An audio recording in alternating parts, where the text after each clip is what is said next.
Incredible story of survival in Colombia. 4 children found alive after 40 days deep in the Amazon jungle.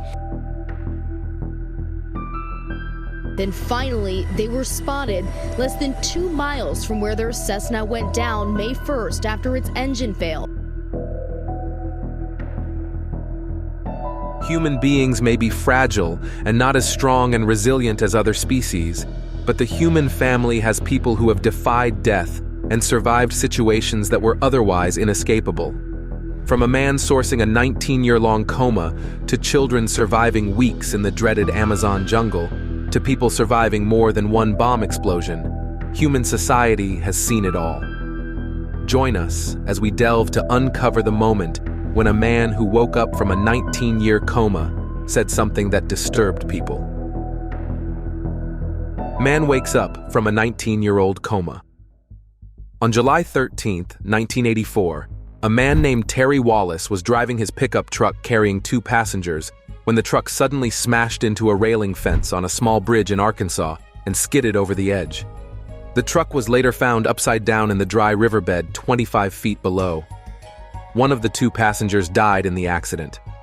Wallace, who was 19 years old at that time, was found unresponsive but still breathing, but he had sustained very serious injuries. He remained in a state of coma and was moved to a nursing home called Mountain View. Within a year of the accident, the coma turned into a minimally conscious state, but doctors believed that his condition was permanent. The doctors said that Terry Wallace, who fell into a coma as a result of the car accident, was very unlikely ever to wake up. As such, some believed that it was useless to keep him alive. But then something extraordinary and completely unexpected happened.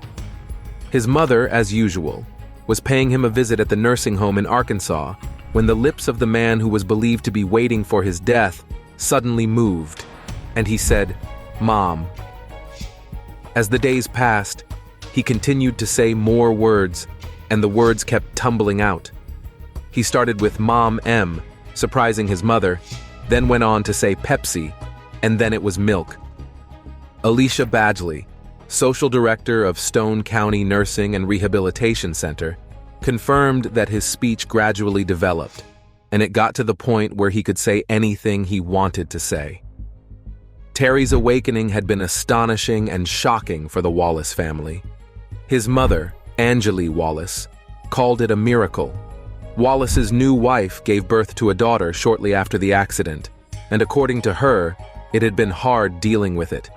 It was hard realizing that the man she married couldn't be there for her. His daughter Amber was born shortly before the accident, and the coma dragged on for almost 2 decades.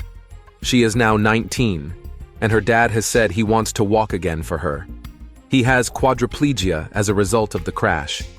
His father, Jerry Wallace, had said that Wallace talked almost non-stop after awakening, but it seemed as though time had stopped for him after the wreck, because even after awakening, Mr. Wallace still suffered from some brain damage and was having trouble understanding that the year was no longer 1984.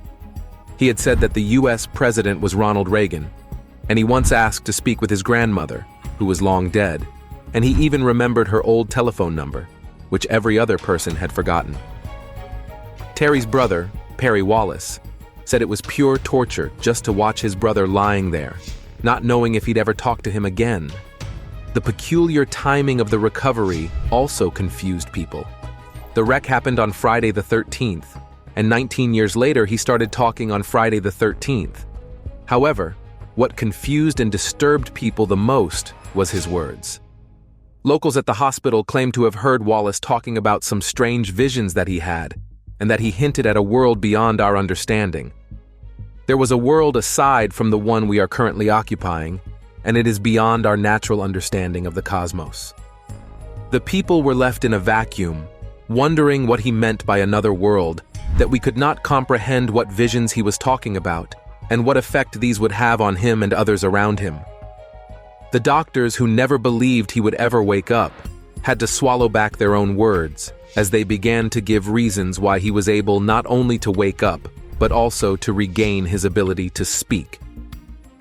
According to the doctors, the awakening process had most likely started a few years ago when he started responding to questions from family members with mere grunts and blinking of his eyes. Doctors are still debating the accurate definition ascribed to the word coma. Patients who remain unconscious for many years are more commonly said to be in a permanent vegetative state. It is extremely rare for them to regain consciousness, however.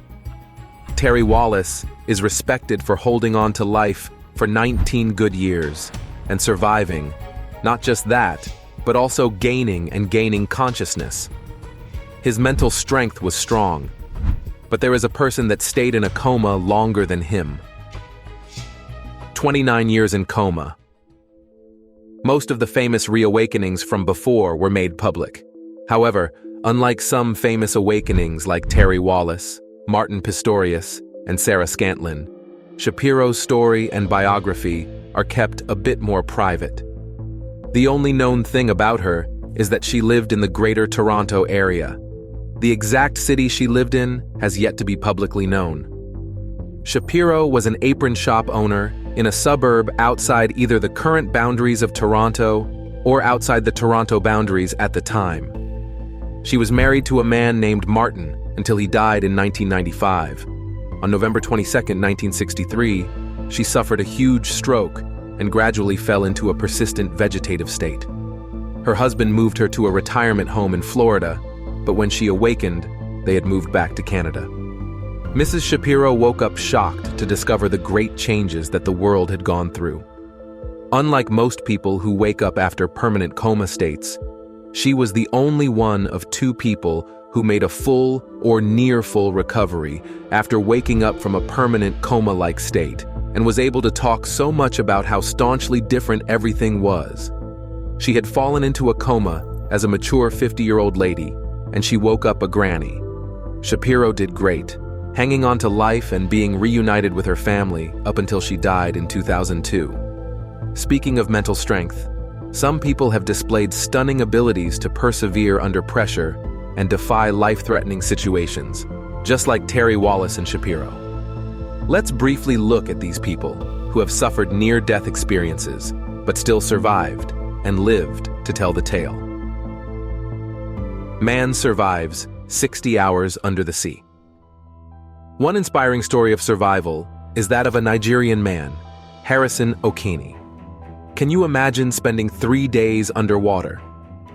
Mr. Okene made headlines for his near-death story of surviving almost 3 full days inside a capsized boat at the bottom of the ocean. He went on to retrain as a diver. The inspiring story of how Mr. Okene became the sole survivor of the overturned Jaskin 4 tugboat in May 2013 was widely reported worldwide. Okene, who at that time was 29 years old, was working as a ship's cook off the coast of Nigeria. When the wave that overturned his boat hit, he was in the bathroom. The wave hit the boat, overturning it and sending it about 100 feet below the surface. After struggling to open a jammed door while water filled the vessel, Okene eventually settled in an air pocket, and he stayed holed up in there until help arrived. His ability to maintain his cool while buried underwater was truly inspiring. Any other person might have given up after, maybe the first day, but Harrison Okene stayed hopeful till help eventually found him. Since we're talking about water, here's a person who survived one of the greatest accidents in history. Japanese Titanic survivor. Yes. The famous ship that was said to be unsinkable sank in a remarkable turn of events. It was a cold, fateful night on April 14, 1912, when hundreds of people met their demise in the ocean as they struggled their way onto the outnumbered lifeboats that accompanied the sinking Titanic ship on its very first and only disastrous voyage. Among the survivors was a 42-year-old Japanese civil servant called Masabumi Hosono, the only Japanese passenger on board. Hosono may have escaped death that night, but his life never remained the same. In many ways, he was bound by the Titanic's curse. When the tragedy happened, Hosono was on a long-term assignment in Russia, which he had been working on for 2 years, and he was very eager to return home to his family. Hosono was already tired of the assignment. An answer came in 1912 when he appeared to have received his wish. His assignment had ended. He was free to leave Russia and could travel back in style aboard the prestigious RMS Titanic on her maiden voyage. So, Hosono popped over to London to buy a fresh new suit, after which he joined the other passengers to marvel at the ship, which was widely called Queen of the Ocean. The trip began and progressed smoothly. Hosono was brought closer to his home with every rise of the sun. However, on April 14th, just after midnight, disaster came calling when he heard a knock on his door. He was instructed to wear a lifebelt and head to the boat stations. He was confused, but he still went anyway. Hosono was told to return to the lower part of the ship as he made his way to the boat deck. With no idea of what was happening, Hosono made repeated attempts to inform the crewmen that he was traveling second class. After a while, Hosono got past 2 guards and got to the ship deck. However, there, he saw women and children being put into the lifeboats, and all the boats were occupied. That's when he fully realized what was happening. The unsinkable ship was sinking. He realized that he would have to go down with the sinking ship since there were no more lifeboats, and so he prepared himself to die an honorable samurai death. But just as Hosono was beginning to despair, an officer yelled that there was room for 2 more in a boat, and Hosono saw another man hurriedly hopping on. Knowing this was the only way to see his family again, he followed the man's example and went to the lifeboat. They rowed at least 200 feet away from the sinking Titanic ship. From their position in the lifeboat, Hosono saw the Titanic breaking apart, then buried beneath the waves.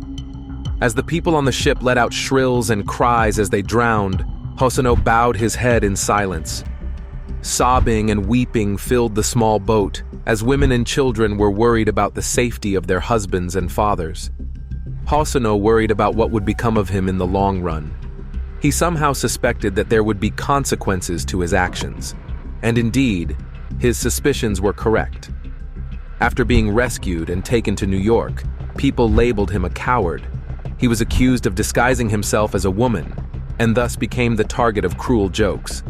An American newspaper later dubbed him the lucky Japanese boy. Hosono was stigmatized for the rest of his life, forcing him to live in shame in his home until his death from natural causes in 1939. However, his family published his handwritten pages, which contained the real story, and that was when Matt Taylor, an American researcher and Titanic scholar, noted how his letter contradicted other stories at the time, which had mistaken him for another Asian man on a different lifeboat, who was accused of acting ignobly. Rather, Hosono helped save his fellow passengers by rowing them to safety. The discovery immediately restored his honor and credibility. Despite his very slim chances of survival, Hosono chose to hand on to the only beam of hope he saw, and according to his writings, on that cold and terrifying April night, in a single moment, he seized an opportunity, and he chose life. Sole survivor of the Yemeni plane crash. Speaking of survivors of wrecks, a 12-year-old girl survived a plane crash that killed all 152 others on board, and she has relived the moment when the aircraft plunged into the Indian Ocean. Now 25 years old, Bahia Bakari was the sole survivor of the Yemenia Airways crash that happened off the Comoros Islands in 2009.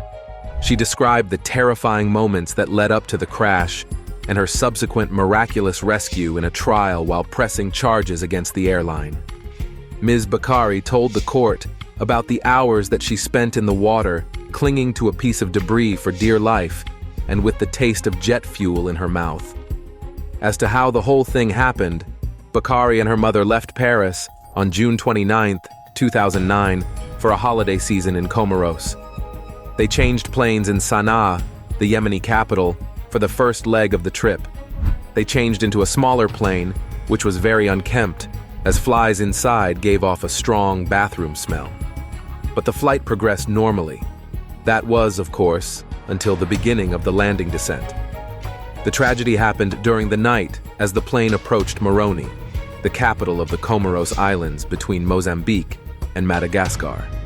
The plane simply plunged into the Indian Ocean with its engines at full throttle. Bakari started to feel the turbulence, but surprisingly, nobody reacted much, so she believed it must be normal. It was not normal at all, because she suddenly felt something like an electric shock go through her body, and she lost consciousness. The next time she regained her consciousness, she found herself in the water, and she recalled waiting for hours in the water, trying to latch onto the largest piece of debris within her reach, but without it, she had no such strength to succeed. She heard voices calling for help in Comorian, and also called out, but without much hope because there was nothing but water around her and no one was in sight. She ended up falling asleep while holding onto the piece of debris. When she woke up, she finally remembered her mother. She was initially convinced that she was the only one who fell and that the other passengers had arrived safely, but she realized how wrong she was when a psychologist at the hospital told her she was the only survivor. According to her, the hardest thing for her had been dealing with the grief of her mother. Falling 2 miles from the sky. One of history's most unbelievable survival stories is that of Julian Kapka, who boarded a plane with her mother to spend Christmas with her father. The plane they boarded was the last choice to make it home in time, but it was also wrong. Things went wrong, and the dark clouds were the first sign of what would come. A bolt of lightning came right down at the plane, hitting the right wing, and suddenly, the plane could no longer maintain its altitude. Lanza Flight 508 started plummeting toward the ground. Over the screams of dozens of others, Kapka heard her mother say from the seat beside her that it was all over. Then, in what felt like an instant, the plane came apart. According to Julian, the next thing she knew, she was no longer inside the cabin. She was outside, in the open air. Hurtling to the ground, the last thing Kapka registered was that the densely packed treetops looked like broccoli heads. It was the last thing she could recall thinking before she woke up the next morning on the cold floor of the rainforest, with her sleeveless dress torn and her glasses gone. Upon impact, even though the densely packed trees cushioned her fall, she had a concussion, a broken collarbone, and some deep cuts. She went in and out of consciousness before finally pulling herself to her feet. On that first day, she searched for her mother and found no one. It was then that she realized that she was alone. At one point, she stumbled upon a rather horrifying sight. Rounding a crook of the stream, she saw a row of seats from the plane with bodies still strapped in, their feet pointing up. For the first few moments, she felt paralyzed. That could have been her. She wandered around for 10 good days, and by the 10th day, Kapka was very exhausted. The only thing she had eaten was a bag of sweets she had found at the crash site, and she started to think that she might starve to death. Luck shined in her because on that afternoon, she found a boat that she understandably thought to be merely a figment of her imagination, but she touched it, and it was real. She also found a nearby path that led to a shack. That's when she was stunned to hear voices the next day. Her salvation came as she was finally found. Can you imagine spending 10 days in the rainforest? Probably not. But this next set of survivors didn't spend 40 good days in the Amazon jungle after a plane crash. And they're not the kind of people you think. 40 days in the jungle. 4 children miraculously survived an Amazon plane crash that killed 3 adults, and afterward they wandered on their own in the jungle for 49 days before Colombian soldiers found them alive. The crash occurred in the early hours of May 1st, when a plane with 6 passengers and a pilot declared an emergency due to an engine failure.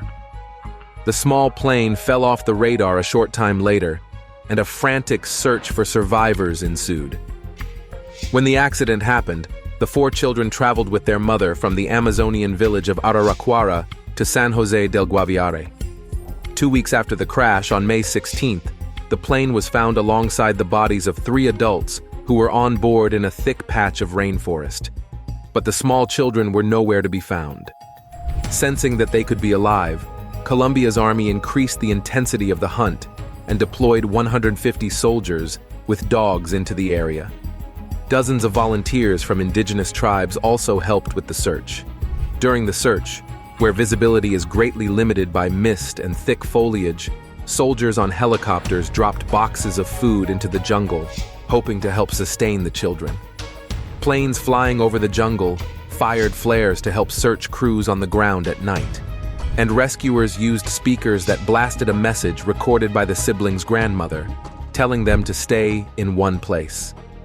The announcement that they had been rescued brought a happy ending to an episode that had captivated many Colombians. A watch with ups and downs as searchers frantically combed through the rainforest in a hunt for the youngsters. Although no details were released on how the 4 siblings, aged 13, 9, 4, and 11 months, survived independently for so long, President Petro calls them an example of survival. The man who survived 2 atomic bombs. The names Hiroshima and Nagasaki still ring bells today as the sites for 2 of the biggest bombings in the history of mankind. And one person managed to survive both catastrophes. Tsutomu Yamaguchi was only a 29-year-old naval engineer at the time, and he is the only person in history to have survived 2 atomic bombs that were dropped by the United States on the Japanese cities of Hiroshima and Nagasaki in 1945. In the summer of 1945, Tsutomu Yamaguchi was on a business trip to Hiroshima, and at that time, he was rounding up his business. On August 6th, as he prepared to leave the city, the skyline of the city was brightened up and irrevocably altered by the detonation of the first atom bomb called Little Boy, dropped by the US on Japan. Yamaguchi was able to live through the explosion. After enduring the immediate aftermath of the Hiroshima bombing, he and 2 of his colleagues navigated a cityscape that had been transformed to look like hell to find a train station that was still working. Their journey took them through apocalyptic devastation, culminating in a train ride to Nagasaki. Arriving in Nagasaki, Yamaguchi proceeded to recount the terrible experience at Hiroshima. But there, just as he was telling the horrors of Hiroshima to a skeptical colleague, fate struck a second time, striking a cruel blow. The US had dropped another bomb in Japan, particularly in Nagasaki, where Yamaguchi was. Yet Yamaguchi's spirit remained unbroken. Despite the scary fact that he was perilously close to the epicenter of the Hiroshima explosion, Yamaguchi survived, only to face a similar scenario in his hometown, Nagasaki, only 3 days later. Again, against all odds, Yamaguchi survived to tell an extraordinary tale. Surviving a 33,000-foot fall. A 23-year-old flight attendant from Serbia, Vesna Vulovic, survived a 33,000-foot fall after a bomb was detonated in her plane by a terrorist attack in 1972. 30 years later, she told her own story. The catastrophe began by chance when there was a mix-up of names. Her employer, JAT Airways, confused her schedule with that of another attendant named Vesna. The flight was scheduled for Denmark, and she wanted to go there anyway, so she happily accepted. She could remember that one particularly grumpy-looking passenger had checked his bag for the connecting flight, but the passenger didn't board the plane. Therefore, he believed that the bomb was placed inside his bag. The fall affected her to the point that she lost her memories. The last thing she remembered was boarding the plane by the rear door and seeing a few women cleaning the plane. She could not remember anything from the flight itself. The question has persisted ever since. How did Vesna Vulovic survive the fall? However, all of the 28 people on the flight, except for Vulovic, died. And since she had no memory of the flight or the landing, no one is quite sure how she survived. But there are some speculations. Some people believed she fell into a river while still strapped to her seat. One newspaper from Belgrade reported that she was in the back of the plane, which landed at the perfect angle on a snow-covered slope upon impact. But according to Vulovic, she was not in the back. The man who had found her told her she was in the middle of the plane. She was found with her head down, and her colleague was sprawled on top of me, dead. Doctors told Vulovics that her heart should have burst upon impact, but her low blood pressure prevented that from happening and aided her survival. She had suffered a broken skull that unsurprisingly led to hemorrhaging, 3 broken vertebrae, 1 was completely crushed, a broken pelvis, and broken legs. Though she was paralyzed from the waist down when she woke up in the hospital, she eventually regained motion and the ability to walk. What are your thoughts about these accounts of survival? Let us know in the comments below. Thank you for watching. Remember to like and subscribe to see more videos.